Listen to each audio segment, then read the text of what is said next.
देखिए, Planck constant की value निकालने जा रहे हैं। आखिर प्लैंक कांस्टेंट की वैल्यू निकाली कैसे गई होगी? हमने बताया था, मिल्टन साहब ने एक एक्सपेरिमेंट किया था फोटो इलेक्ट्रिक इफेक्ट में। क्या किया था? वो बहुत सारे लोगों ने मिल के किया है, केवल मिल्टन का उसमें नाम नहीं है, ठीक है। तो मिल्टन साहब ने क्या किया, जब किसी सरफेस पर लाइट डाली जाती है, एक मिनट, उससे इलेक्ट्रॉन निकलते हैं। इलेक्ट्रॉन की कुछ एनर्जी होती है, वो एनर्जी डिसाइड कौन करता है? Frequency of the incident light, वही डिसाइड करती है ना। ज़्यादा फ्रीक्वेंसी की लाइट डालोगे तो ज़्यादा एनर्जी के होंगे लोग, पांडव होंगे। एनर्जी कम डालोगे, इंटेंसिटी बढ़ा दोगे तो कौरव होंगे। संख्या ज़्यादा होगी लेकिन ताकत कम होगी, ठीक है। तो मिल्टन साहब ने क्या किया, इलेक्ट्रॉनों की ताकत का को पहचानने का तरीका क्या था?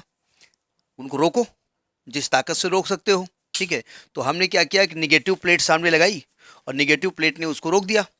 तो मिल्टन साहब ने क्या किया, फ्रीक्वेंसी ऑफ इंसिडेंट लाइट और स्टॉपिंग पोटेंशियल के बीच ग्राफ खींचा।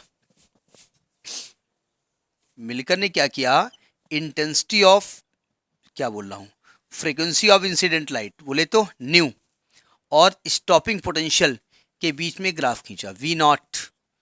वी नॉट क्या यहां पर है? ये स्टॉपिंग पोटेंशियल। हाँ जी, हाँ, स्टॉपिंग पोटेंशियल, जिसको कि हम कट ऑफ पोटेंशियल कहते हैं। एक्चुअली जो सेकेंड प्लेट थी ना, जिस पर इलेक्ट्रॉन को पहुंचना होता है, ये उसका पोटेंशियल होता है। ये डिसाइड करता है कि इलेक्ट्रॉन की एनर्जी।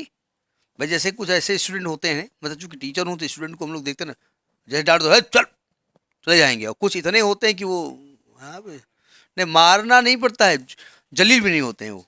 तो कुछ तो जलील करने से थोड़ा सा कर दो, जलील भी नहीं होते हैं। मारो तो मारने से भी एक दो बार तो ठीक है, फिर मारने भी कहेंगे मार लो, क्या दिक्कत है। अब देखिए कैसा ग्राफ मिला आपको, सावधान। हमने क्या किया, हमने देखा एक मिनिमम फ्रीक्वेंसी से कम फ्रीक्वेंसी पे तो इलेक्ट्रॉन निकले ही नहीं। उस फ्रीक्वेंसी को हम क्या कहते हैं? Three short frequency, new not से उसको रिप्रेजेंट किया, ठीक। अब अगर हम इंसिडेंट लाइट की फ्रीक्वेंसी बढ़ाते जाएं तो इलेक्ट्रॉन की एनर्जी पे क्या फर्क आएगा? इलेक्ट्रॉन की एनर्जी भी बढ़ती रहेगी। तो स्टॉपिंग पोटेंशियल पे क्या फर्क पड़ेगा? उसको रोकने के लिए भी ज़्यादा पोटेंशियल लगाना पड़ेगा। तो ग्राफ कैसा मिलेगा आपको? You get a straight line, ऐसे बढ़ेगा ना। और इसको पीछे बढ़ाएंगे तो आपको ये कहीं पर ये कट करेगा, जहाँ भी कट करे, ठीक है। तो पहले तो इस ग्राफ को खींचा जाए, फिर ग्राफ से क्या आपको मिला है वो बताया जाए। अब अगर यहाँ पर इस ग्राफ की जगह हमने ज़्यादा ले ली है, ग्राफ थोड़ा किनारे बना दें क्योंकि हमको कैलकुलेशन भी करना है। लिखा हुआ है, लिखेंगे नहीं हम केवल, है ना। ग्राफ को दोबारा बना देते हैं। देखिए, तो हमने क्या किया, इंसिडेंट लाइट और की फ्रीक्वेंसी और कट ऑफ पोटेंशियल के बीच ग्राफ खींचा। तो अभी हम जानते हैं कि एक निश्चित फ्रीक्वेंसी से कम फ्रीक्वेंसी की लाइट डालने पर इलेक्ट्रॉन निकलेंगे नहीं। अब प्लेट बैठी रहे कि आओ अभी तुमको बताते हैं, आएंगे नहीं, इलेक्ट्रॉन ही नहीं निकले। और जब हम फ्रीक्वेंसी लाइट की बढ़ाते जाते हैं तो क्या होता है? एनर्जी ऑफ इलेक्ट्रॉन बढ़ता जाता है। तो उसको रोकने के लिए क्या करना पड़ेगा? ज़्यादा एनर्जी, ज़्यादा आपको कट ऑफ पोटेंशियल लगाना पड़ेगा। तो अगर हम यहाँ पर आइंस्टीन का इक्वेशन लगा दें, बाई आइंस्टीन इक्वेशन, क्या होती है आइंस्टीन की स्पेलिंग? इनको ऐसे जैसे आई आई निस टी टी डबल, ऐसा मतलब हिंदी वाला लिखना है हम लोग, जैसे कहें Ram R A M, Raja R A J. इसको धीमा करो थोड़ा सा, ठीक है, वो गर्मी नहीं है, तो धीमा रखिए, ये जुड़ा ठीक, जितना था उतना रखिए, जितना था उतना रखिए। तो बाई आइंस्टीन इक्वेशन, क्या स्पेलिंग है? E I N S T E I N S. Einstein equation क्या कहती है? आइंस्टीन इक्वेशन कि maximum energy of electron is equal to incident light photon की एनर्जी एच न्यू और माइनस न्यू नॉट, यही तो था ना। ये एनर्जी किस फॉर्म में मिलती है आपको? काइनेटिक एनर्जी के फॉर्म में मिलती है। तो ये हो जाएगी half m v max square is equal to H nu minus nu naught. Equation number 1, जरा सावधान। इसको कैसे आप पहचानते हैं? एनर्जी है, इसको रोकना पड़ता है, इसके पास ताकत है, कैसे मालूम करेंगे? इसकी फाइट कराएंगे ना।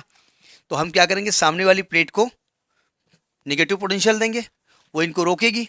अगर ये पहुंच गए तो हम मान लेते हैं अभी अभी इसकी एनर्जी ज़्यादा है, प्लेट रोक नहीं पा रही है। तो अगर हम मान लें कि if v naught is cut off potential, cut off, अगर मान लें कि वी नॉट जो है कट ऑफ पोटेंशियल है, तो एक्चुअली में half m v max square को क्या लिख सकते हैं, ई वी नॉट लिख सकते हैं ना। तो यहां रख दो। So by equation one, by equation one actually हम करेंगे क्या, वी नॉट और न्यू में रिलेशन निकालने जा रहे हैं। वी नॉट और न्यू में रिलेशन निकालने जा रहे हैं।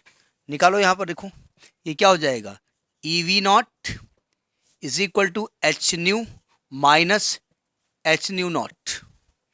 ठीक है, यहां से ई को हटाओ, तो nu naught is equal to H nu upon E minus H nu naught upon E.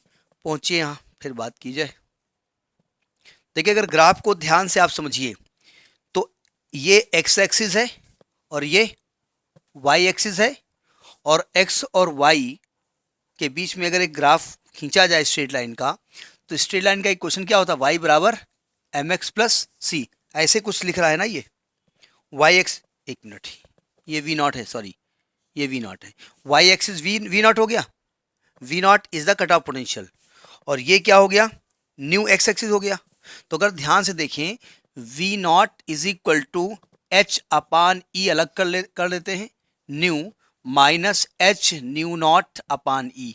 जरा बताइए ये क्या चीज है, भाई ये आपकी वाई एक्सिस है, ये आपकी एक्स एक्सिस है, तो वाई बराबर एम एक्स प्लस सी है ना।